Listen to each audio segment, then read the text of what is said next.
இந்த நாளில் நம்ம ஒரு ரெவலேஷன் முதலாவது, இரண்டாவது, மூன்றாவது அதிகாரத்திலிருந்து நம்ம ஆண்டவராகிய இயேசு கிறிஸ்து இந்த 7 சபைகளுக்கு கடிதம் என்ன எழுதினாரு அப்படிங்கிறத குறித்து பார்த்தோம். முதலாவது இந்த முன்னுரையில் என்ன பார்த்தோம்னா, இந்த 7 சபைகளுக்கும் எப்படி அவர்கள் மனம் திரும்ப வேண்டும் என்கிற ஒரு காரியத்தை ரொம்ப ஆழமாக வலியுறுத்தினார் என்பதை குறித்து பார்த்தோம். இரண்டாவதாக நம்ம பார்த்ததுல என்ன பார்த்தோம்னா, இந்த 7 சபைகள்லையும் என்ன ஒரு பொதுவான பிரச்சனை என்ன இருக்கு, அதை எப்படி அவர்கள் மேற்கொள்ள வேண்டும் என்று ஆண்டவர் சொன்னதை நம்ம பார்த்தோம்.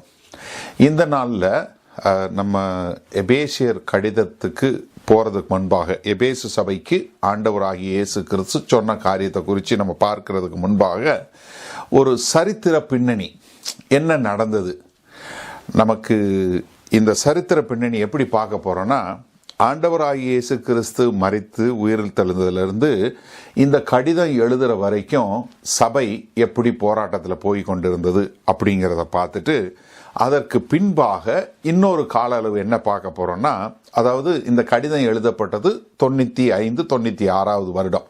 அப்போ முதல் 100 வருஷம். இந்த 100 வருஷத்துக்கு அப்புறம் கான்ஸ்டன்டின் ரோமாபுரி பேரரசரா இருக்கும்போது, அவர் ரோமாபுரி பேரரசரா மாறும்போது எப்படி அவர் ஆண்டவராகிய இயேசு கிறிஸ்துவை ஏற்றுக்கொண்டார், அதன் மூலமா எப்படி துரத்தப்பட்ட ஜனங்கள் ஒரு ஆட்சிக்கு, ஒரு ஆளுகைக்கு, ஒரு அதிகாரத்துக்கு வந்தாங்க அப்படிங்கிறது அந்த 313 வருஷத்திலிருந்து. அதற்கு பின்பாக சபை எப்படி ஒரே ஒரு டவுன்வர்டா, ஒரு கீழ் நோக்கி சென்று சீர்குலைந்து போகும்போது 1517வது வருஷத்துல எப்படி ஒரு ரெஃபர்மேஷன் என்று சொல்லக்கூடியதாக ஒரு எழுச்சி உண்டாச்சு. அந்த 1517க்கு அப்புறம் வந்த எழுச்சி எப்படி சபையை ஒரு புதிய உத்வேகத்துக்குள்ள கொண்டு வந்தது. ஆனா இன்றைக்கு அது எப்படி இருக்கு? அப்போ நம்ம ஆதி திருச்சபைக்கு ஆண்டவர் சொல்லி அது வந்தது எப்படி போச்சு, அதற்கு பின்பாக வந்த எழுப்புதல் எப்படி ஒண்ணுமில்லாம் போச்சு, அதற்கு பின்பாக வந்த இரண்டாவது மறுமலர்ச்சி, த ரெஃபர்மேஷன் என்று சொல்லக்கூடியது நம்ம இப்போ 500 ஆண்டுகள் கொண்டாடி இருக்கோம். அதற்கு பின்பாக சபை என்ன நிலைமையில இருக்கு, இந்த 3 கால அளவையும் பார்த்துட்டோம்னா, இந்த கடிதங்கள் எழுதும்போது நமக்கு இந்த சபையின் மூலமா, நம்ம இந்த கடிதங்கள் மூலமா நம்ம சபைக்கு ஆண்டவர் என்ன சொல்றாருன்னு புரிஞ்சு கொள்ள முடியும்.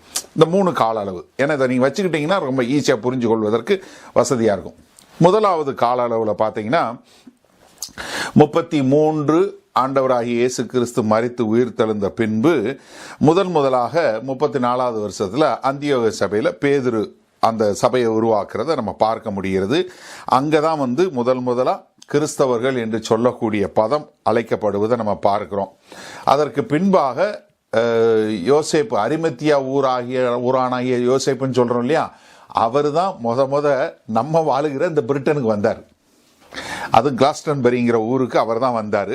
அதற்கு பின்பாக பர்னபா 40வது வருஷத்துல அவர் போய் சீப்புரு தீவு, எருசலேம் இந்த பகுதியில் இருந்ததை பார்க்கிறோம். 46லிருந்து 48 வரைக்கும் அப்போஸ்தலனாகிய பவுலினுடைய முதலாவது மிஷனரி பிரயாணத்தை பார்க்கிறோம். அது அப்போஸ்தலனுடைய 13-14 பார்க்கிறோம். அடுத்து 49வது வருஷத்துல தான் இந்த எருசலேம் கவுன்சில் கூடி யூதர் அல்லாத மக்கள் ஆண்டவராகிய இயேசு கிறிஸ்துவை ஏற்றுக்கொள்ளும் போது அவர்கள் யூத வழக்கங்களை கடைபிடிக்க வேண்டுமா இல்லையா என்பதை குறித்து அப்போஸ்தலர் நடவடிக்கை 15வது அதிகாரத்தில் சொல்லக்கூடிய சம்பவம் நடைபெற்றது அந்த வருஷத்துல. அதற்கு பின்பாக 49லிருந்து 52 வரைக்கும் பவுலினுடைய இரண்டாவது மிஷனரி ஜேர்னி. அது அப்போஸ்தலர் நடவடிக்கை 15-39லிருந்து 18வது அதிகாரம் வரைக்கும் பார்க்கிறோம். அதற்கு அப்பதான் 50வது வருஷத்துல தான் மத்தேயு சுவிசேஷ நூல் எழுதுறாரு. அதற்கு பின்பாக தாமஸ் 52வது வருஷம் கேரளால இறங்கி அவர் மூலமா கிறிஸ்தவம் கேரளாவுக்கு இந்தியாவுக்கு வருகிறது. 52வது வருஷம் கிறிஸ்துவுக்கு பின். 53லிருந்து 57 வரைக்கும் பவுலினுடைய 3வது மிஷனரி பயணம். இது அப்போஸ்தலனுடைய 18-23லிருந்து 21 வரைக்கும் பார்க்கிறோம். அடுத்த 59லிருந்து 62 வரைக்கும் பவுலினுடைய 4வது கடைசி ஜேர்னி எங்க அப்போஸ்தலனுடைய 28வது அதிகாரத்தில் முடியுது. அவர் ரோமாபுரியில சிறைச்சாலையில அங்க இருந்து அவர் மரித்து போகிறத நம்ம பார்க்க போகிறோம். 62வது வருஷத்துல என்ன பார்க்கிறோம்? யாக்கோபு கொலை செய்யப்பட்டு ஆண்டவருக்காய் உயிர் நீக்கிறத பார்க்கிறோம். அரிஸ்டாக்ரஸ் என்று சொல்லக்கூடியவர் பிரிட்டன்ல பிஷப்பா மாறுறத பார்க்கிறோம். 64 இருந்து 68 வரைக்கும் நீரோ மன்னன் சபையை துன்புறுத்துவதை நம்ம பார்க்கிறோம். ஆண்டவர் 24 மத்தேயு 24வது அதிகாரத்தில் எப்படி போராட்டங்கள் பாடுகள் வரப்போகுதுங்கிற சொல்லிட்டார். அதற்கு பின்பாக பவுல் சபைகளை நிறுவும் போது எப்படி பின்னாடி இந்த மாதிரி நீங்கெல்லாம் துன்புறுத்தப்பட போறீங்கன்றது சொல்லிட்டார். எபேசு சபையில 3 வருஷம் இருந்துட்டு திரும்ப போகும்போது அப்போஸ்தலர்களுடைய 20வது அதிகாரத்தில் மிலித்தா தீவில் அவங்களுடைய மூப்பர்கள் எல்லாம் வரவழைச்சு அவங்ககிட்ட சொல்லிட்டாரு, நீங்க பாடுபட போறீங்க, அதனால நீங்க எல்லாம் ஜாக்கிரதையா இருங்க அப்படிங்கறத எல்லாம் சொல்லி கொடுத்துட்டு போயிட்டாரு. அப்ப என்ன பார்க்கிறோம்? இந்த 67வது வருஷத்துல பேதுரு கொலை செய்யப்படுறாரு. அதுக்கப்புறம் அப்போஸ்தலனாகிய பவுல் கொலை செய்யப்படுறாரு. இந்த காலகட்டங்கள்ல சபை எப்படி கூடுச்சு அப்படின்னு பார்த்தீங்கன்னா, இந்த சபை யாராவது கிறிஸ்தவன் சொன்னா அவர்களுக்கு கொலை செய்யப்படுவாங்க. அவங்களுடைய ப்ராப்பர்ட்டிஸை அவங்களுடைய சொத்துக்களை அரசாங்கம் எடுத்துரும். இப்போ ஒரு ப்ரேயர் மீட்டிங் வரணும், நான் கிறிஸ்தவன், நீங்களும் கிறிஸ்தவன், நம்ம 2 பேரும் சேர்ந்து கூடி ஜெபிக்கணும். யார் வீட்டில் கூடி ஜெபிக்கிறது? இப்போ நம்ம போடுறோம், ஃபேஸ்புக்கில் போடுறோம், வாட்ஸ்அப்பில் போடுறோம், இல்லை யூடியூப்பில் போடுறோம், இல்லை நம்ம இன்டர்நெட்டில் போடுறோம். அதை பார்த்து மக்கள் வர்றாங்க. அந்த காலத்தில் என்ன பண்ணாங்கன்னா, அவங்க காலையில் எல்லாரும் வேலைக்கு போகும்போது பார்த்துக்கிட்டே போவாங்க. யார் வீட்டுக்கு வெளியே ஒரு சின்னதாக ஒரு மீன் படம் போட்டிருக்கோ அதை பார்த்துட்டு போயிடுவாங்க. இந்த மீன் என்ன அப்படின்னு பார்த்தீங்கன்னா, இக்டஸ் என்று சொல்லக்கூடிய ஒரு இதனுடைய பதம். எப்படி அப்போஸ்தலனாகிய பவுலை ஆண்டவர் என்ன சொன்னாரு? நான் என்னை பின்பற்றி வா, நான் உன்னை மனிதர்களை பிடிக்கிறவனா மாத்துறேன், நீ மீன் பிடிக்கிறவன், உன்னை மனிதர்களா பிடிக்கிறவன். இந்த இக்டஸ் அப்படிங்கிறதுக்கு என்ன அர்த்தம்னா, Jesus Christ God son saviour. இயேசுஸ் கிறிஸ்தோஸ் தியோஸ் உயோஸ் சத்தார் அப்படிங்கிற கிரேக்க மொழியில உள்ள முதலாவது எழுத்துக்களை பூரா சேர்த்தீங்கன்னா இக்டஸ், அதுக்கு மீனுன்னு பேரு. அதனால மீன் பிடிக்கிறவங்க அப்படின்னு, மீன் பிடிக்கிறவங்கள ஆள் பிடிக்கிறவங்களா மாத்தினார். அப்போ ஆதி திருச்சபையில் என்ன பார்த்தாங்கன்னா, யாராவது போகும்போது அப்படி பார்த்தாங்கன்னா, சரி இன்னைக்கு இவர் வீட்டில் மீன் படம் இருக்கு, ரைட் ஓகே, இவர் வீட்டில் இன்னைக்கு சாயந்தரம் கூட்டம் இருக்கு. அப்போ எல்லாம் ரகசியமாக கூடி அங்கே ஆண்டவரை குறித்து பேசி அதை ஜெபம் பண்ணுறது, இந்த வேலையெல்லாம் செஞ்சாங்க. ஏன்னா அவ்வளவு துன்புறுத்தல். அதனால தான் அந்த காலகட்டத்தில் அந்த மாதிரி இருக்கும்போது நீரோ ரோமாபுரி பேரரசர் நீரோ எல்லா மக்களையும் கொலை செய்கிறவனா, கிறிஸ்தவனை தேடி கொள்றவராக இருந்தார். 68வது வருஷத்தில் அவர் தற்கொலை செஞ்சுக்கிறாரு. 70வது வருஷத்தில் மார்க் சுவிசேஷ நூல் எழுதப்படுகிறது.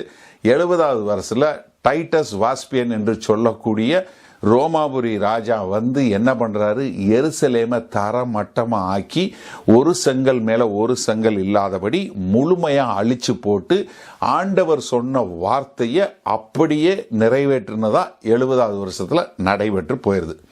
இப்ப எருசலேமில் அப்ப இருக்கிறவங்க எல்லாரும் தப்பிச்சு ஓடக்கூடிய ஒரு காரியம். இப்ப ரோமர்கள் என்ன பண்றாங்க? 75வது வருஷத்துல யூதேயா, கலிலேயா, சமாரியா இதை பூரா சேர்த்து பாலஸ்தீனோ அப்படின்னு ஒரு பேரை மாத்திடுறாங்க. முத பாலஸ்தீனோன்னு பேர் வைக்கிறது 75வது வருஷத்துல ரோமாபுரி பேரரசு வைக்கிறாங்க. அதற்கு பின்பாக 80வது வருஷத்துல லூக் என்ன பண்றாரு? லூக்கா சுவிசேஷம் எழுதுறாரு. 85வது வருஷத்துல அப்போஸ்தலர் நடவடிக்கை எழுதிடுறாரு. 90வது வருஷத்துல கவுன்சில் ஆஃப் ஜாமினா அது என்ன பண்ணுதுன்னா, அதாவது யூதர்களுக்கும் கிறிஸ்தவர்களுக்கும் உள்ள ஒரு வித்தியாசத்தை காட்டக்கூடியதா, அதே சமயத்தில் யூதர்கள் பயன்படுத்துகிற உபயோகப்படுத்துகிற பழைய ஏற்பாட்டின் உள்ள எல்லா பகுதிகளையும் கேனனைசேஷன் சொல்லக்கூடியதா, இதுதான் அவங்களுடைய நூல் என்று சொல்லக்கூடியதா, அந்த காலகட்டத்தில் இதுதான் அப்படின்னு அவங்க முடிவு பண்ணிடுறாங்க. இப்போ டொமித்தியன் என்று சொல்லக்கூடிய ஒரு ரோமாபுரி பேரரசன் பயங்கரமா கிறிஸ்தவர்களை கொலை செய்து கொண்டு எல்லாம் பண்ணிட்டு இருக்கும்போது தான் இப்போ யோவான் பத்மு தீவுல அவரால் தனித்து போடப்பட்ட போதுதான் ஆண்டவராகிய இயேசு கிறிஸ்து தரிசனமாகி இந்த கடிதத்தை எழுத சொல்லி சொல்றாரு. 100வது வருஷத்துல யோவான் இறந்து போயிடுறார். அப்ப நல்லா கவனிங்க, 30வது வருஷம் 33வது வருஷத்துல ஆண்டவர் சொல்லிட்டு போறாரு, இதெல்லாம் அழிவை சந்திக்க போது, நீங்க எல்லாம் ஆயத்தமா இருங்க, நீங்க விசுவாசத்தை விட்டுறாதீங்க. பவுல் சபைகளை நிறுவி சபைகள்கிட்ட சொல்றாரு, நீங்க எல்லாம் ரொம்ப ஜாக்கிரதையா ஆண்டவருடைய வார்த்தையை விட்டுறாதீங்க, ரொம்ப பிடிச்சு கொள்ளுங்கன்னு சொல்லி சொல்றாரு. ஏன்னா உங்களுக்கு துன்பம் வரப்போகுதுன்னு. கரெக்டா அந்த காலகட்டத்தில் துன்பம் எல்லா ஆதி அப்போஸ்தலர்களும் யோவானை தவிர்த்து எல்லாரும் கொலை செய்யப்படுறாங்க. யோவான் மாத்திரம் பத்மு தீவுல இருக்கும்போது அவருக்கு இந்த தரிசனம் உண்டாகுது. இப்போ இந்த இவ்வளவு பாடுகளுக்கு போராட்டங்களுக்கு மத்தியில போய் கொண்டிருக்கிற 7 பட்டணங்கள்ல உள்ள சபைகளுக்கு, ஆசியா மைனர் என்று சொல்லக்கூடிய ஆசியா பகுதியில், இந்த நாளில் உள்ள துருக்கியில உள்ள பகுதியில் உள்ள ஒரு அரை வட்டம் உள்ள 7 ஊர்களுக்கு ஆண்டவர் அங்க உள்ள சபைகளுக்கு கடிதம் எழுதுகிறார். இது இந்த முதல் 100 வருஷத்துல. ஆனா 100வது வருஷத்துக்கு அப்புறம் நீங்க பார்த்தீங்கன்னா அடுத்து ஒரு 213 வருஷம், 100ல இருந்து 313 வரைக்கும் சபை பட்ட பாடு கொஞ்சம் நஞ்சம் அல்ல. வார்த்தையில விவரிக்க முடியாத அளவிற்கு பாடுகள். கிறிஸ்தவர்கள் எல்லோரும் கொலை செய்யப்பட்டார்கள். கிறிஸ்துவை பின்பற்றுகிறவர்கள் ரொம்ப கொடுமைப்படுத்தப்பட்டாங்க. நான் போன செய்தியிலே சொன்னேன், எப்படி தொமத்தியன் என்ன செஞ்சாரு, அவருடைய சிலைக்கு கீழே தீ கொளுத்தி அதில் உப்பு எடுத்து போட்டு, ராயன் என்னுடைய ஆண்டவன் சொல்லணும், இல்லைன்னா உன்னை சிறைக்கு அனுப்புவேன்னு சொல்லக்கூடிய அவ்வளவு போராட்டம், கொடுமைப்படுத்தக்கூடிய காரியம் இந்த காலகட்டத்தில். இந்த 120வது வருஷத்தில் பார்த்தீங்கன்னா ஜஸ்டின், அரிஸ்டாட்டில், டாட்டியன், அத்தனேகரஸ், தியாபோலிஸ், மினிகுலஸ், ஃபெலிக்ஸ், டெர்டிலியன்ஸ், இப்படி நிறையா இந்த காரியங்கள் செய்ய ஒரு பிலாசபர்ஸ் என்று சொல்லக்கூடிய நிறைய அவங்கெல்லாம் வரக்கூடிய ஒரு காலகட்டம். இப்போதான் 135வது வருஷத்துல தான் ரோமா என்ன பண்றாங்க, ஒரு ஃபீஸ்ட் டேன்னு டிசம்பர் 25ஆம் தேதி அனௌன்ஸ் பண்றாங்க. பாலிகார்ப்பு ஸ்மர்னால கொலை செய்யப்படுறாரு. பாலிகார்ப்பு யாரு? ஏன் பாலிகார்ப்பு சொல்றேன்னா, நிறைய பேர் கொலை செய்யப்பட்டாலும் பாலிகார்ப்பு யாருன்னா அப்போஸ்தலனாகிய யோவானுடைய சீஷன். யோவானு கீழே இருந்தவர் தான் பாலிகார்ப்பு. இந்த பாலிகார்ப்பு அதுக்கப்புறம் அதை எடுத்து எழுதுறாரு, அவர் என்னென்ன செஞ்சாரு அப்படின்னு சொல்லக்கூடியது. யோவானுக்குடைய சீசன் பாலிகார்ப்பு, பாலிகார்போட சீசன் இரேனியஸ். இந்த இரேனியஸ் என்கிற பெயர் நீங்க சரித்திரத்தில் பார்த்தீங்கன்னா நிறைய இருக்கு. ஏன்னா அவர் நிறைய சரித்திரத்தை குறித்து எழுதக்கூடியவராக இருந்தாரு. அவர் இந்த இரேனியஸ் என்ன பண்ணாரு, அந்த காலங்களில் கள்ள உபதேசங்கள் நிறைய இருந்தது. என்ன அந்த கள்ள உபதேசங்கள்? நிறைய பேர் என்ன பிலீவ் பண்ணாங்கன்னா, இயேசு கிறிஸ்து அவர் முழுவதும் கடவுள் கிடையாது, அவர் ஒரு மனுஷன்தான்.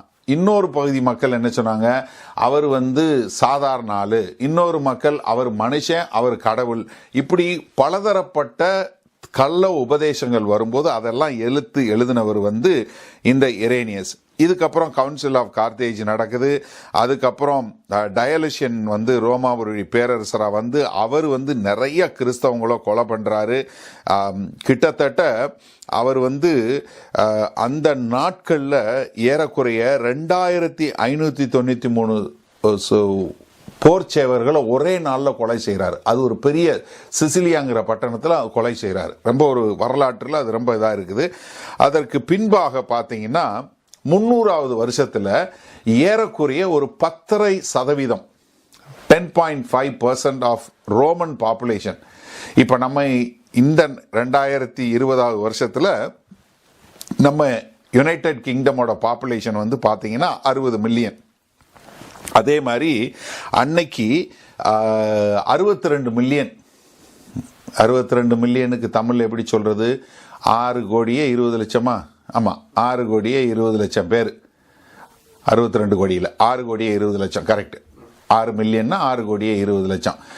அதுல 10%ன்னா கிட்டத்தட்ட 60 ஒரு 6,20,000 பேர் கிறிஸ்தவங்களா மாறிட்டாங்க.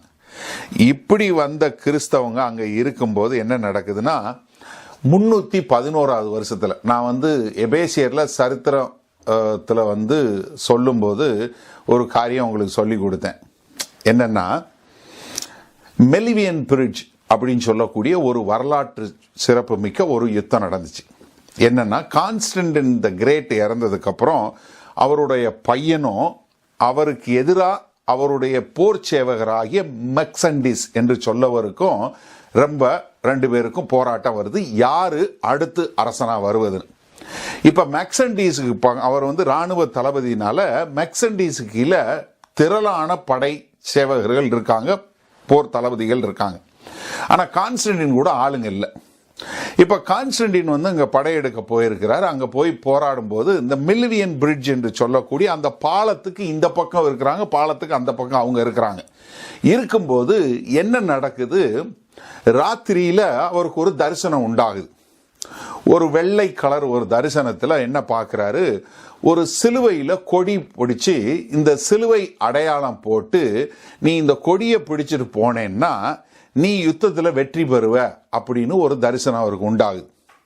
அப்போ ஒரு சிலுவையும் அந்த சிலுவை படம் போட்டு ஒரு சிவப்பு கலர்ல ஒரு கொடி போட்டு இவர் இந்த கொடியை பிடிச்சிட்டு தன்னுடைய படைகள்ல உள்ள எல்லாத்துலயும் இந்த அடையாளம் போட்டு இவர் போருக்கு போகும்போது என்ன ஆகுது, அங்க இவர் மெக்சண்டீஸ வெற்றி கொண்டு ரோமாபுரி பேரரசுக்கு ராஜாவா மாறுகிறார். இது 312வது வருஷத்தில் நடக்குது. திரும்ப இவர் இங்க வீட்டுக்கு வரும்போது அவங்களுடைய தாய் சொல்றாங்க, மவனே நீ பார்த்தது வேற யாரும் இல்லை, இயேசு கிறிஸ்து தான் அது. அந்த சிலுவைங்கிறது இயேசு கிறிஸ்து, நீ பார்த்தது அவர் இயேசு கிறிஸ்து, அவர் தான் உண்மையான தேவனுடைய குமாரன் என்று சொன்ன உடனே கான்ஸ்டன்டின் என்ன பண்ணிறாரு, அவரு கிறிஸ்தவனா மாறிறார்.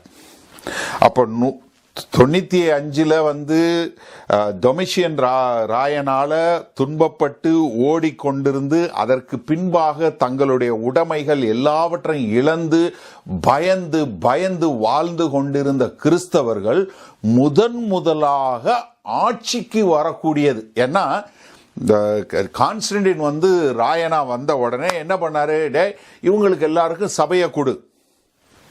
அதாவது 313ல எடிக்ட் ஆஃப் மிலானுடைய ஒரு அரசாணை என்பது ஒரு வரலாற்று சிறப்பு மிக்கது. அது என்னன்னா, அந்த எடிக்ட் ஆஃப் மிலன்ல தான் முதலா கிறிஸ்தவர்கள் அவர்கள் ஒரு அங்கீகரிக்கப்பட்ட மதம், கிறிஸ்தவங்களும் சுதந்திரமா கிறிஸ்துவை ஆராதிக்கலாம், கிறிஸ்தவர்களும் அங்கீகரிக்கப்பட்டவர்கள் என்று சொல்லி முதலா கிறிஸ்தவர்கள் என்பதை அங்கீகரித்தது 313 வருஷம் தான். அப்ப நல்லா தயவு செஞ்சு ஒரு நிமிஷம் இந்த இதை விட்டுறாதீங்க. ஏன்னா நான் நிறைய வருஷம் சொல்றேன்னு விட்டுறாதீங்க. அதாவது எப்படி 70வது வருஷத்துல ஒண்ணுமில்லாம தரைமட்டமாகி ஓடி ஒளிஞ்ச மக்களுக்கு ஒரு கான்ஸ்டன்டின் ராயனா அவர் கிறிஸ்தவனா மாறின உடனே என்ன ஆயிருச்சு, இப்போ அவர்களுக்கு ஒரு அங்கீகாரம் கிடைச்சிருச்சு. இப்ப அங்கீகாரம் கிடைச்சி இவங்க ஆளுகை செய்யறவங்களா வந்துட்டாங்க. இந்த 321வது வருஷத்துல கான்ஸ்டன்டின் என்ன பண்றாரு, ஞாயிற்றுக்கிழமை விடுமுறை நாள், ஓய்வு நாள், அது ஆண்டவரை ஆராதிக்கிற நாள்னு டிக்ளேர் பண்ணது 321வது வருஷத்துல. காரணம் என்ன, ஆண்டவராகிய இயேசு கிறிஸ்து உயிர் தெழுந்த நாள், அதனால இது நமக்கு ஓய்வு நாள், ஆண்டவருக்கான நாள் சொல்லி 321ல கான்ஸ்டன்டின் தான் முதலா அதுக்கு இது கொடுக்கிறார். அதற்கு பின்பாக நீங்க பாத்தீங்கன்னா 324வது வருஷத்துல சியோரியோ அப்படின்னு என்று சொல்லக்கூடிய ஒரு காரியம் பார்க்கிறோம். அது நீங்க இந்த படத்துல பாத்தீங்கன்னா தெரியும். இந்த கொடி இந்த மாதிரி ஒரு கான்ஸ்டன்டின் பார்த்த ஒரு காட்சியை கொடியாக அவர்கள் எல்லோரும் இது பண்ணக்கூடியது. அது என்ன, ஒரு சிலுவை, இப்படி ஒரு சிலுவை, அதுக்கு மேல ஒரு எழுத்து பி என்று சொல்லக்கூடிய ஒரு எழுத்து போட்டு அதன் மூலமாய் என்ன, இதன் மூலமாய் நீ எல்லாவற்றையும் ஆளுகை செய்து கொள்வாய், எல்லாவற்றையும் அபகரித்துக் கொள்வாய், இல்லை எல்லாவற்றையும் பிடித்துக் கொள்வாய் என்று சொல்லக்கூடிய வார்த்தையினுடைய காரியமா வந்தது. இப்ப 325வது வருஷத்துல தான் கவுன்சில் ஆஃப் நீசியன் கிரீட், இது நீங்கள் பார்த்தீங்கன்னா ஆங்கிலிக்கன் சபையில் இன்றைக்கும் வந்து அந்த கிரீடு நம்ம இன்றைக்கும் வாசிப்போம். ஒரே மெய்யான தேவகுமாரனை நான் விசுவாசிக்கிறேன், பரிசுத்த ஆவியை விசுவாசிக்கிறேன், சபையை விசுவாசிக்கிறேன். இந்த நீசியன் கிரீடுங்கிறது அந்த காலத்தில் எழுதப்பட்டது. அது 325வது வருஷத்தில் நடத்தப்பட்டது. அதில் ஒரு 6 காரியத்தை குறித்து அவங்க எழுதுனாங்க. இந்த நோட்ஸில் அது பூரா இருக்குது. வேண்டவங்க நீங்கள் இதை டவுன்லோட் பண்ணி இதை பார்த்துக்கோங்க. அதனால் அது பூரா வந்து டெக்னிக்கல் டேர்ம்ஸு. அதை நான் சொன்னேன்னா உங்களுக்கு அவ்வளோ தூரம் புரியாது. இதுக்கப்புறம் என்னென்னா 380வது வருஷத்தில் ரோமாபுரி பேரரசனுடைய அதிகாரபூர்வமான மதம் என்பது கிறிஸ்தவம் என்று ராயனாகிய தியோடியஸ், பெரிய தியோடியஸ் என்று சொல்லக்கூடிய தியோடியஸ் த கிரேட் என்பவர் மூலமா ரோமாபுரி பேரரசனுடைய மதம் என்பது கிறிஸ்தவம் என்று அங்கீகரிக்கப்பட்டது.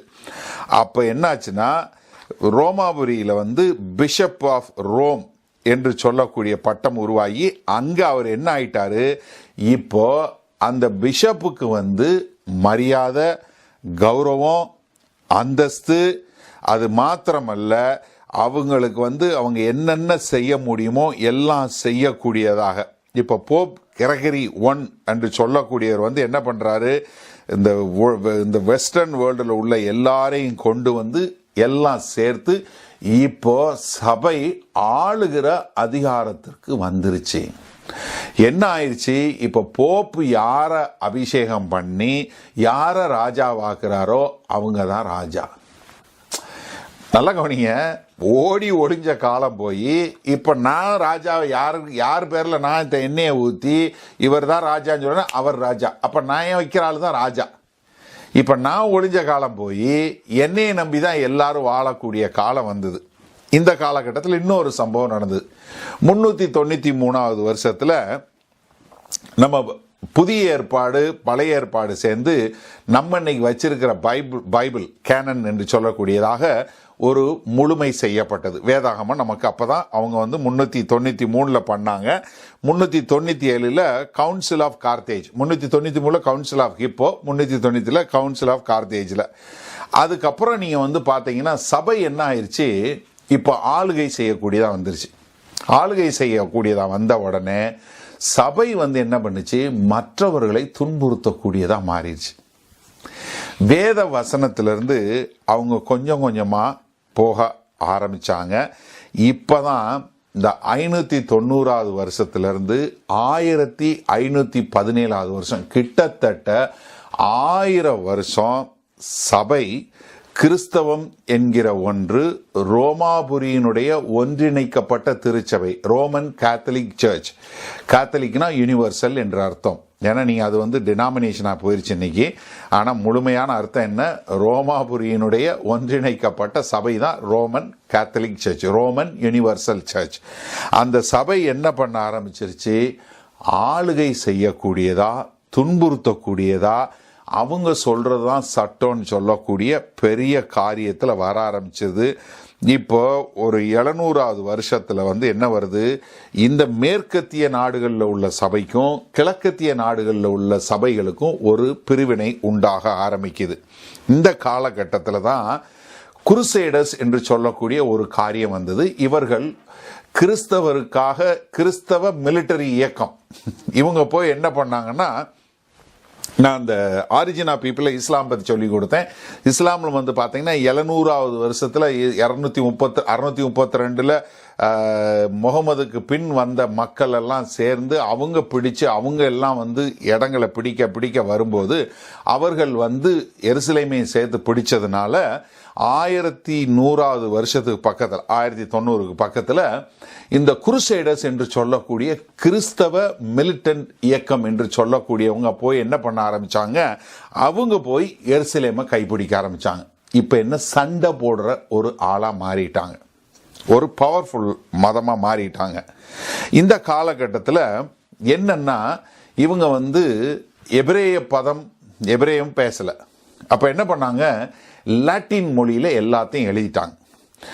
இப்ப 1175 பீட்டர் வால்டோ என்ன பண்றாருன்னா, பைபிளை வந்து நம்ம சாதாரண மக்கள் பேசுற மொழியில மொழிபெயருங்க அப்படின்னு சொல்லி அந்த காரியத்தை செய்கிறார்.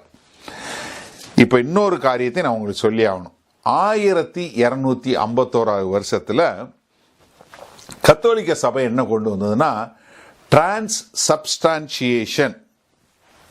எது இந்த வார்த்தையை புரிஞ்சுங்க, டிரான்ஸ்சப்ஸ்டான்சியேஷன் என்று சொல்லக்கூடிய ஒரு கருத்தை கொண்டு வந்தாங்க. அது என்னன்னா, இன்னைக்கு நீங்க பார்த்தீங்கன்னா கத்தோலிக்க சபையில் அப்பம் கொடுத்தாங்கன்னா கடிக்க மாட்டாங்க. என்ன காரணம்னா இந்த தியாலஜி. அது என்னன்னா, அவங்க ஆசீர்வதிச்சு அந்த அப்பத்தை கொடுத்த உடனே அந்த அப்பம் இயேசு கிறிஸ்து சரீரமா மாறிடுது. அதனால அது வலிக்கும், அதனால கடிக்க கூடாதுன்னு சொல்லி கடிக்க மாட்டாங்க, முழுங்கிடுவாங்க. டிரான்ஸ்சப்ஸ்டான்சியேஷன் என்று சொல்லக்கூடிய ஒரு காரியம் அப்பதான் உருவாச்சு. அடுத்து நிறைய காரியங்கள் இருக்கு, நான் அதை நிறைய சொல்ல விரும்பல. அதுக்கப்புறம் என்னன்னு பார்த்தீங்கன்னா 1382 முதலாய் வைக்லிஃப் என்ன செய்யறாரு, வேத வசனத்தை வந்து லாட்டின் மொழியிலிருந்து ஆங்கில மொழிக்கு மொழிபெயர்க்கிறார். வைக்லிஃப் டிரான்ஸ்லேஷன் என்று சொல்லுவாங்க, இன்னைக்கும் இருக்கு நம்ம கிட்ட. அந்த டிரான்ஸ்லேஷன் வந்து எப்ப ஆரம்பிச்சாரு, 1382 ஆரம்பிக்கிறார். 1413 ஜான் ஹஸ் என்று சொல்லுகிறவர் வந்து முதல்ல என்ன பண்ண ஆரம்பிக்கிறாரு, இந்த அதாவது வேத வசனத்திலிருந்து ரொம்ப ரொம்ப ரொம்ப ரொம்ப ரொம்ப பள்ளி போன சபையை வழியில கொண்டு வருவதற்கு அவரு தி எக்லேசியா, சபை என்றால் என்ன, வேத வசனத்தின் அடிப்படையில் அப்படின்னு முதல்ல ஒரு ரெஃபர்மேஷனுக்கு வித்திட்டவர் ஜான் ஹஸ். ஜான் ஹஸ் போட்ட விதையத்தான் அடுத்து என்ன பண்றாங்க, மார்ட்டின் லூத்தர் கிங் எடுக்கிறாரு. அதற்கு பின்பாக 1508 மார்ட்டின் லூத்தர் கிங் வந்து என்ன பண்றாரு, வேத வசனம் வாசிக்கும் போது விசுவாசி நீதிமான் விசுவாசத்தினால பிழைப்பான். ரோமர் 1 அதிகாரம் வாசிக்கும் போது அவர் பார்க்கிறாரு, ஐயோ விசுவாசத்தினால நீதிமான் பிழைப்பான் இருக்கு, ஆனா நம்ம சபைகள்ல நம்ம அது செய்யலையே, நிறைய காரியம் செய்யறோம். ஏன்னா இவர் வந்து எப்படின்னா தன்னை வருத்தி கொண்டு எப்படியாவது ஆண்டவருக்கு பிரியமா இருக்கணும்னு சொல்லி ரொம்ப பிரயாசப்பட்டு ரொம்ப எத்தனைப்பட்டு தன்னை ரொம்ப வருத்தி கொண்டவர் தான் இந்த மார்ட்டின் லூத்தர். நம்ம இவரை குறித்து நம்ம தெளிவாக நிறைய செய்தி சொல்லி கொடுத்துருக்கோம், அதனால் அதை பற்றி சொல்ல போகிறதில்ல. நம்ம சேனலில் ஏற்கனவே இருக்குது, மார்ட்டின் லூத்தரோட 95 தீசிஸ் என்று சொல்லக்கூடிய மொத்த நோட்ஸும் இருக்குது, அதை குறித்த செய்தியும் இருக்குது, அதை நீங்கள் தாராளம் பார்த்துக்கலாம். 1517 விட்டன்பர்க் நகரில் உள்ள சபையில் தன்னுடைய 95 கோட்பாடுகளை எடுத்து டோரில் அடித்து ரெஃபர்மேஷன் வருவதற்கு ஒரு எழுப்புதல் வருவதற்கு முதல் வித்திடுகிறார் மார்ட்டின் லூத்தர். மார்ட்டின் லூத்தர் விட்ட பின்பு அதே காலகட்டத்தில் இன்னொருத்தர் பிறக்கிறார். அவர்தான் ஜான் கால்வின் என்று சொல்லக்கூடியவர். இந்த ஜான் கால்வின் வந்து, ஏன்னா நான் மார்ட்டின் லூத்தரை பற்றி அதிகமாக சொன்னதுனால இந்த நாளில் மீதி ஒரு 4 பேர் வித்திட்டவர்கள் அது அடுத்த நான் அதை பற்றி சொல்ல விரும்புகிறேன். இந்த ஜான் கால்வின் என்ன பண்ணார்னா 1509 பாரிஸில் பிறந்தவர். இவர் வந்து லாயரா போகணும்னு சொல்லி லாயருக்கு படித்தவர். இப்போ இவரும் வந்து மார்ட்டின் லூத்தரோட தியாலஜி எல்லாம் படித்த உடனே, ஆஹா, சபை வந்து செய்வதற்கும் வேத வசனத்திற்கும் பெரிய வித்தியாசம் இருக்கு அப்படின்னு சொல்லி இவர் பிரசங்கம் பண்ண உடனே இவரை பிரான்ஸ்ல எல்லாம் துரத்த ஆரம்பிச்ச உடனே இவர் தப்பிச்சு எங்க போறாரு, ஜெனீவாக்கு போறார். நல்லா கவனிங்க, நம்ம யூரோப்பில் இருக்கோம். இந்த ஐரோப்பியாவில் இருக்கிற மக்களுக்கு உங்களுக்கு நல்லா தெரியணும், நம்ம சரித்திரம் என்னன்னு தெரியணும். நல்லா புரிஞ்சு கொள்ளுங்க. 300வது வருஷம் வரைக்கும் ஓடி ஒளிஞ்ச திருச்சபை 300 அதிகாரத்துக்கு வந்ததுக்கு அப்புறம் இப்ப அதிகாரத்துல இருக்குது, ஆனா ஆண்டவரை விட்டு தூரம் போயிருச்சு. இப்ப உண்மையான ஆண்டவர்கிட்ட வரணும்னு சொல்லி சபைக்குள்ள ஒரு எழுப்புதலை கொண்டு வரக்கூடிய மக்களை துன்புறுத்துறது வெளியே இருக்கிறவங்க, சபையை நடத்துறவங்க. நல்லா கவனிங்க. அதாவது இப்ப கிறிஸ்தவத்துல பிரச்சனை வந்து ரோமர்கள்னால இல்ல, கிறிஸ்தவத்துல பிரச்சனை வந்து வெளியே இருக்கவங்கனால இல்ல, வேத வசனத்தின் அடிப்படையில் நம்ம வாழலன்னு சொல்லி சொல்லுகிற மக்களை சபை துன்புறுத்துது. அப்போ என்ன நடக்குது இந்த காலகட்டத்தில் பார்த்தீங்கன்னா, 1536 வருஷம் 1536 1517 ரெஃபர்மேஷன் வருது. 1536 19 வருஷத்துல ஜெனீவா நகரம் முதலாக தன்னுடைய நகரமே ரெஃபர்மேஷன் சிட்டின்னு அறிவிக்கிறாங்க. நாங்கள் மறுமலர்ச்சியில வந்துட்டோம், நாங்க ஒரு புதிய எழுச்சியில வந்துட்டோம், நாங்க தேவ வசனத்தின் அடிப்படையில் நாங்க வாழுவோம் அப்படின்னு சொல்லி எழுப்புதல் வந்துருச்சாங்க. அப்ப தங்களுடைய நகரத்தையே எழுப்புதல் நகரம் சொல்லி பேர் மாத்துறாங்க. ஜெனீவானாலே இது ரெஃபர்மேஷன் சிட்டி அப்படின்னு சொல்லி பேரை மாத்திடுறாங்க. இப்போ ஜான் கல்வின் என்ன பண்றாரு, ஓடி போய் ஜெனீவால தஞ்சம் புகுந்துறார். அங்க போய் இவரு வில்லியம் ஃபெரேல் என்று சொல்லக்கூடிய ஒருத்தர் கூட சேர்ந்து இவர் ஊழியம் பார்க்கிறாரு. அங்க ஊழியம் நடத்தும் போது தான் இந்த வில்லியம் ஃபெரேல் என்ன சொல்றாரு, இவர் நான் திரும்ப போறேன் அப்படின்னு சொல்லக்கூடிய காரியம். இன்னைக்கு பார்த்தீங்கன்னா அந்த 4 பேர் இருக்கக்கூடிய ஒரு இந்த படம் அங்க ஜெனீவாலையும் இருக்கும், நம்ம எல்லா இடத்துலையும் இருக்கும். இந்த 4 பேர் யாருன்னா வில்லியம் ஃபெரேல், ஜான் கல்வின், தியோடர், அப்புறம் ஜான் நாக்ஸ். சரியா? இந்த ஐரோப்பால இருந்து நீங்க ஆன்லைன்ல பார்த்துட்டு இருக்க மக்கள் உங்களுக்கும் இந்த சரித்திரம் தெரியணும். சரியா? ஜெர்மன்ல ஆரம்பிச்சது, சுவிட்சர்லாந்துல அங்க போச்சு, அங்க நடக்குது. பிரான்ஸ்ல இருந்து ஒருத்தர் அங்க போய் ஜெனீவால இருக்கிறாரு.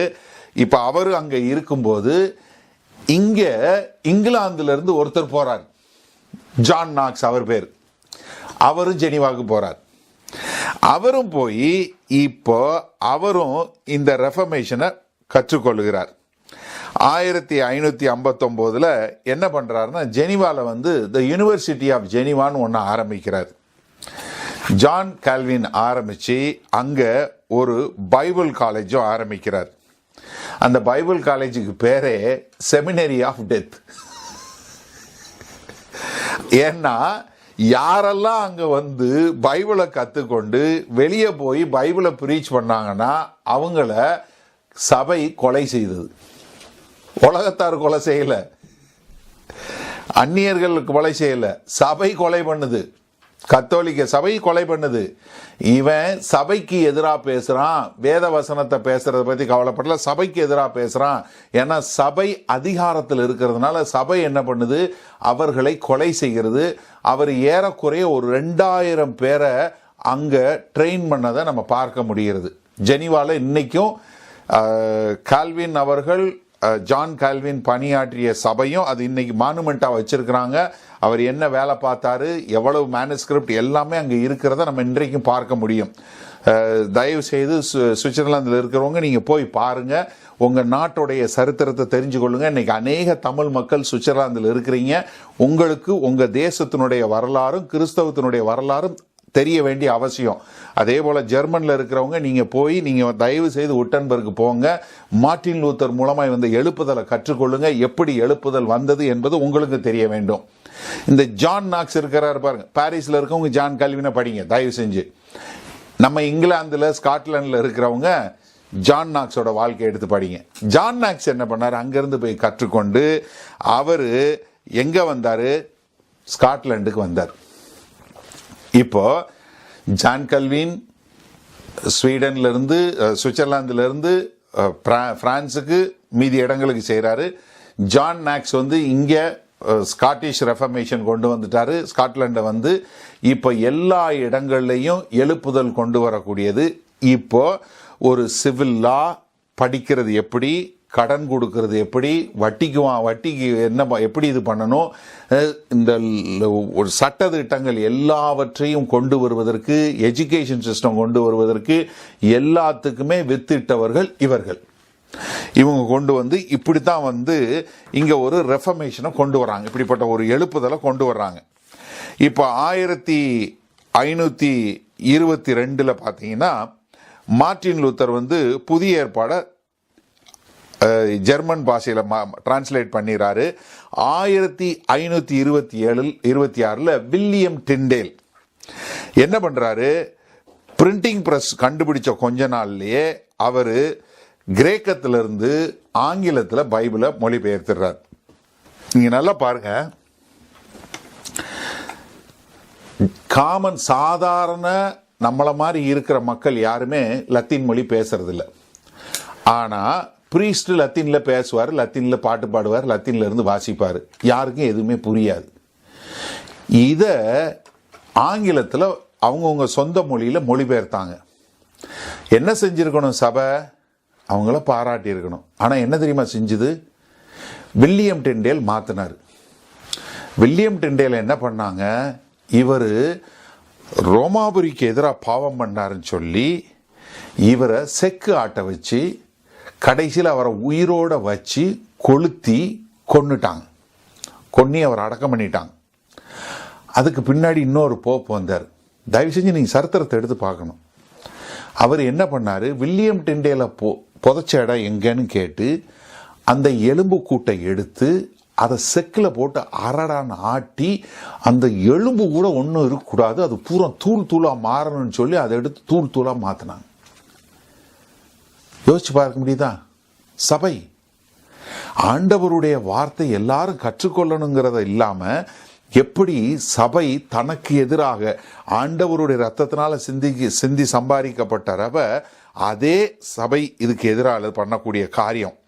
அடுத்து 1005 1572 வரைக்கும் தான் இந்த ஜான் நாக்ஸோடது. அவர் தான் 1559 ஸ்காட்லாண்டுக்கு வராரு. அங்கதான் இந்த பிரஸ்பெட்டேரியன் சர்ச் என்று சொல்லக்கூடிய சபைகள் இன்னைக்கு நிறைய இருக்கிறது. அதுதான் பண்ணாங்க. 1559 என்ன நடக்குது, இங்கிலாந்துல பியூரிட்டன் என்று சொல்லக்கூடிய ஒரு மூவ் உண்டாகுது. நான் போன செய்தியில் உங்களுக்கு சொல்லிக் கொடுத்தேன். 1662 த கிரேட் எஜெக்ஷன் என்று சொல்லக்கூடியதாய் 2000 பியூரிட்டியன் பாஸ்டர்ஸை பூரா சபையை விட்டு துரத்துனாங்க. ஏன்னா அவங்க பூரா கர்த்தருக்கென்று வாழ வேண்டும் என்று சொன்னவங்கள, மனம் திரும்பி கர்த்தருக்கென்று வாழ வேண்டும் சொன்னவங்களை எல்லாரையும் அவங்க எப்படி சபையை விட்டு துரத்துனாங்க, எப்படி பார்லிமெண்ட்ல ஒரு லா கொண்டு வந்து அவங்களை எல்லாரையும் சபையை விட்டு துரத்துனது நான் போன முதல் செய்தியில் உங்களுக்கு நான் சொல்லி கொடுத்தேன். இப்போ என்னாச்சு, 1611 கிங் ஜேம்ஸ் தமிழ இங்கிலீஷ்ல டிரான்ஸ்லேட் பண்ணி கிங் ஜேம்ஸ் பைபிள் சொல்லி ரிலீஸ் பண்ணிட்டார். 1611 வந்துருச்சு. இதுக்கு அப்புறம் பார்த்தீங்கன்னா ஒரு பெரிய எழுப்புதல். 1500க்கு அப்புறம் ஒரு எழுப்புதல். எப்படி முதல்ல ஒரு எழுப்புதல் வந்துச்சோ அதே மாதிரி இப்போ ஒரு எழுப்புதல். ரொம்ப நாளைக்கு அப்புறம் 300 வருஷத்துல தொடங்கி சீரழிய ஆரம்பிச்ச சபை 1500க்கு அப்புறம் ஒரு பெரிய எழுப்புதலுக்குள்ள வர ஆரம்பிச்சது. 1674 ஐசக் வாட்ஸ் அவர் தான் நிறைய பாடல்கள் எழுதினவர். இன்னைக்கு நம்ம பார்த்தீங்கன்னா நிறைய ஐசக் வாட்ஸோட பாடல்கள். ஜான் புன்னியன் என்று சொல்லக்கூடிய பில்கிரிம் ப்ராக்ரஸ், இது நிறைய பேர் இதை படிச்சிருப்பீங்க. அவர் இப்பதான் 1678 ஆரம்பிச்சாரு.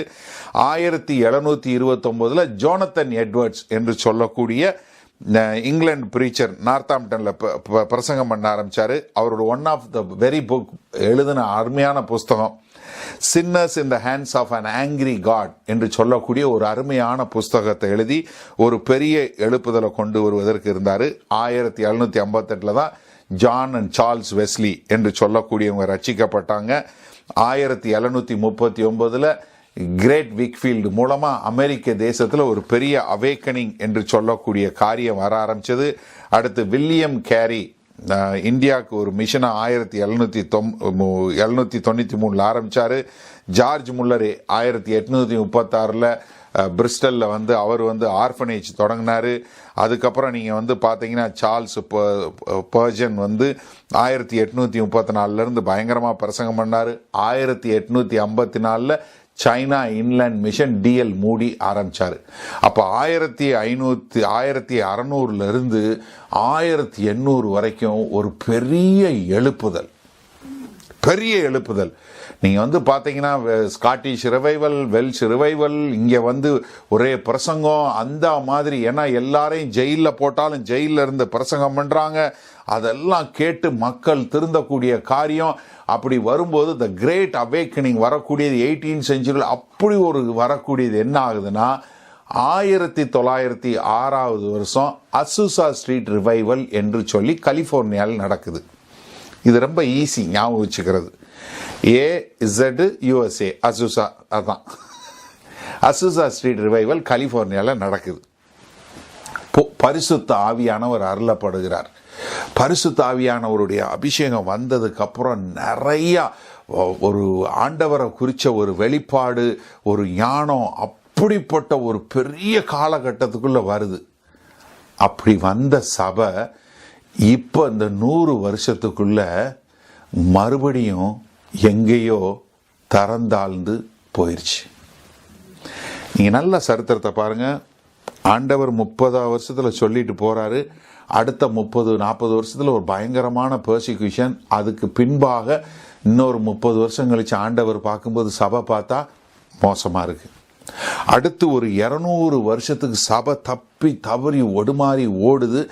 ஆனா மறுபடியும் ஒருத்தர் கான்ஸ்டன்டைன் வந்து ஆண்டவரை ஏற்றுக்கொண்ட பின்பு 300வது வருஷத்திலிருந்து ஆளுகைக்கு வருகிற சபை தன்னைத்தானே துன்புறுத்தக்கூடிய ஒரு காலகட்டத்தில் போனதுக்கு அப்புறம் 1500 ஏறக்குறைய ஒரு 1200 வருஷங்களுக்கு அப்புறம் ஒரு எழுப்புதலை ஆண்டவர் கொண்டு வர்றார். அந்த எழுப்புதலின் காலம் எவ்வளவு இருக்கு? அங்கங்க கொஞ்சம் கொஞ்சமா இருக்கு. ஆனா 19வது நூற்றாண்டு முடியும் போது இந்த எழுப்புதல் ஒண்ணுமில்லாம போகக்கூடிய ஒரு காரியம். நீங்க நல்லா பாருங்க. 1517 மார்ட்டின் லூத்தர் மூலமா ரெஃபர்மேஷன் வருது. வேத புஸ்தகம் அச்சிடப்படுவது 1545 அச்சிடப்படுது. 1611 வந்து புதிய ஏற்பாடு, பழைய ஏற்பாடு, கிங் ஜேம்ஸ் வெர்ஷன் அடிக்கப்படுது. அதற்கு பின்பாக ஒரு பெரிய ஒரு மாறுதல், ஒரு பயங்கரமான ஒரு எழுப்புதல் வரக்கூடியதாக நம்ம பார்க்கிறோம். இப்படி வந்த திருச்சபை கொஞ்ச காலத்துக்கு அப்புறம் என்ன ஆகுது?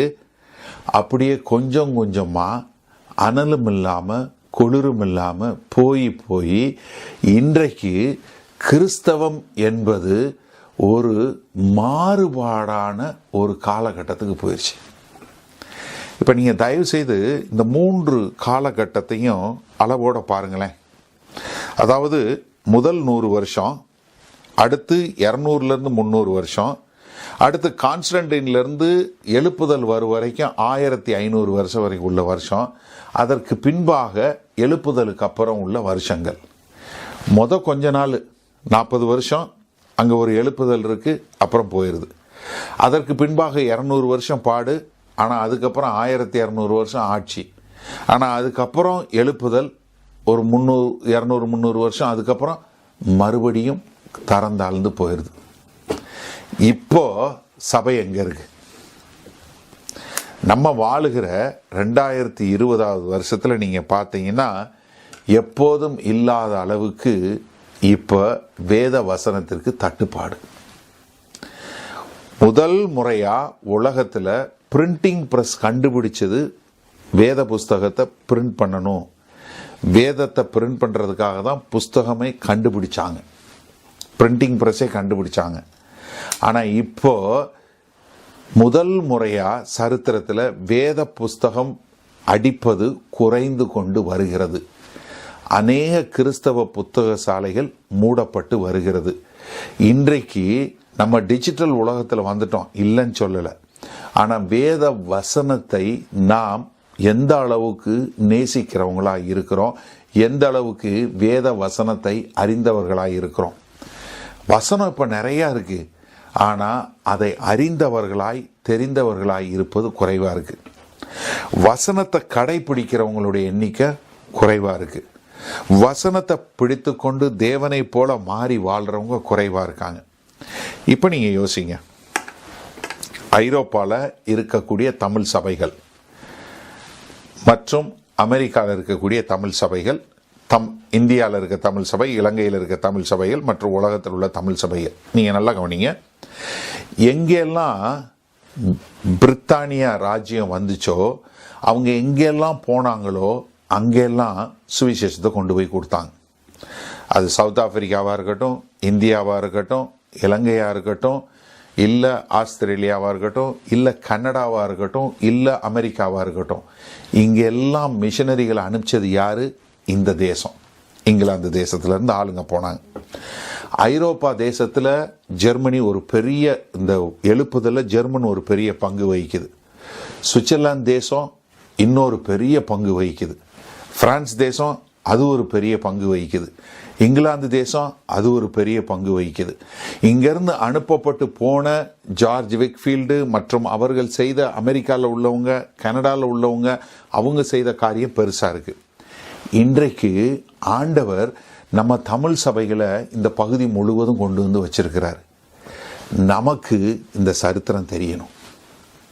இந்த சரித்திரம் தெரிஞ்சாதான் நம்ம 7 சபைகளுக்கு ஆண்டவர் எழுதுறாரே, அந்த சபைகள் எப்படி போச்சு, நம்ம இங்க வந்து இங்க சபைகள்ல இருக்கிறோமே, நம்ம சபை எப்படி இருக்கணும்.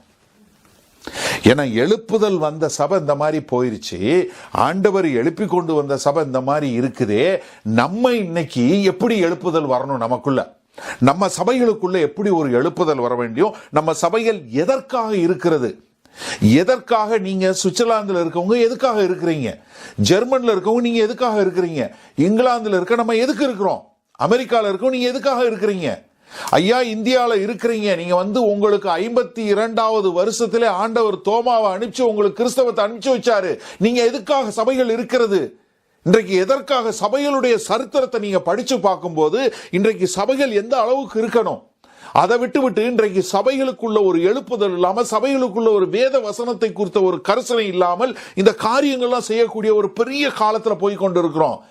சபையே நம்ம முழிக்கலைன்னா நம்ம ஆண்டவர் வாந்தி எடுத்து போட்டுருவேங்கிறாரு, ஆண்டவர் விளக்கத்தண்டை எடுத்துட்டு போயிருவேங்கிறாரு. அப்படிப்பட்ட ஒரு எச்சரிப்புள்ள கடிதத்தை சொல்றாரு. நமக்கும் இந்த சரித்திரம் தெரியாதனால, நமக்கு சுவிசேஷம் எப்படி வந்துச்சு, யாரு தங்களோட உயிரை கொடுத்து எப்படி கொண்டு வந்து சுவிசேஷத்தை கொடுத்தாங்கன்னு தெரியாதனால நாமும் என்ன செய்யறோம், இன்னும் அஞ்ஞானிகளாக இருக்கிறோம். தயவு செய்து சிந்திச்சு பாருங்க, எத்தனை பேருக்கு இந்த சரித்திரத்தோட நம்ம ஏன் இதற்காக, நம்ம எதுக்காக ஒரு சபையில ஒரு அங்கமா இருக்கிறோம், நம்ம எதற்காக இங்க ஒரு சபையா இருக்கிறோங்கிற ஒரு உணர்வு வரணும். அது இல்லாதனாலதான் நமக்குள்ள அந்த எழுப்புதல் இல்லாம இருக்கு. இன்றைக்கும் வேத வசனத்தை நம்ம ஆராய்ந்து பார்க்காதவங்களா இருக்கிறோம். நான் சொல்லுவேன், ரொம்ப ஒரு ஆழமான காரியம் சொல்லுவேன்.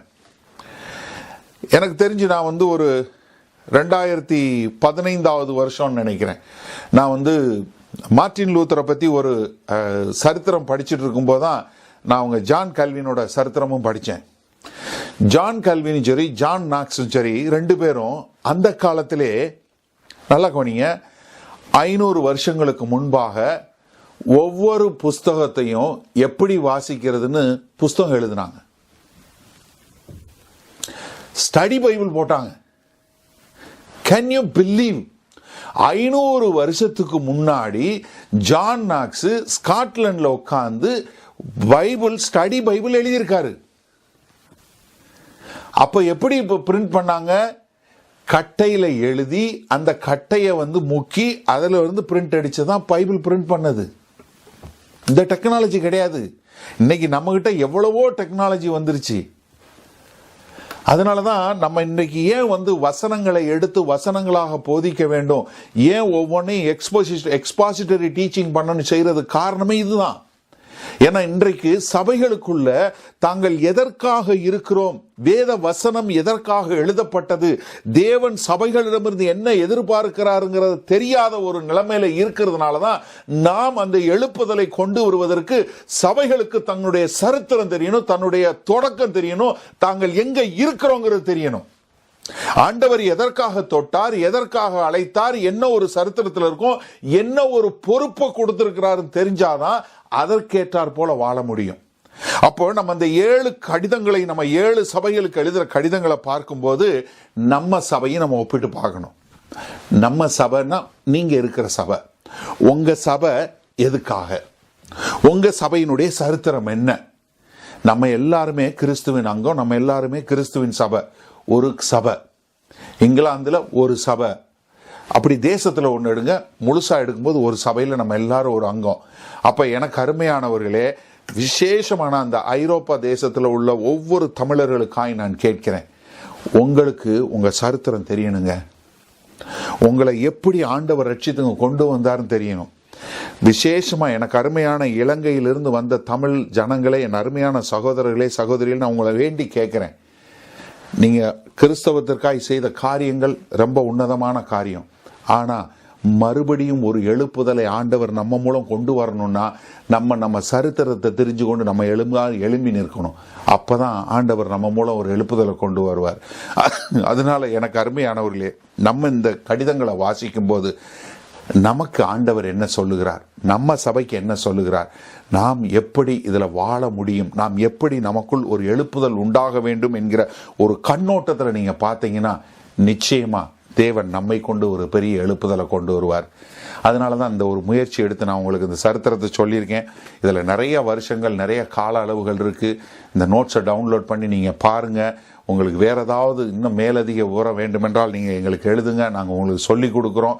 ஆனால் நிச்சயமாக தேவன் நம்மை கொண்டு ஒரு எழுப்புதலை, கடைசி கால எழுப்புதலை கொண்டு வருவதற்கு நம்மை தெரிந்தெடுத்திருக்கிறார். அதை புரிந்து கொண்டு உணர்ந்து கொண்டு அதற்கேற்றால் போல் வாழ தேவன் நமக்கு கிருபை பாராட்டுவாராக. ஜெபம் செய்வோம்.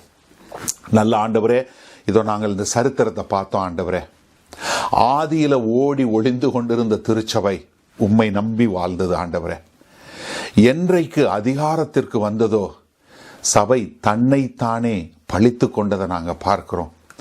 மறுபடியும் ஒரு எழுப்புதலை கொண்டு வந்தீங்க ஆண்டவரே. அந்த எழுப்புதல் இன்றைக்கு அப்படியே நமத்து போய் ஒன்றுமில்லாமல் இருப்பதை நாங்கள் பார்க்கிறோம். ஆண்டவரே கர்த்தாவே, இன்றைக்கு சபை ஒரு பலவீனமாய், ஒரு பலனற்றதாய் ஆண்டவரே இப்படி ஒரு நிலைமையில் இருக்கு.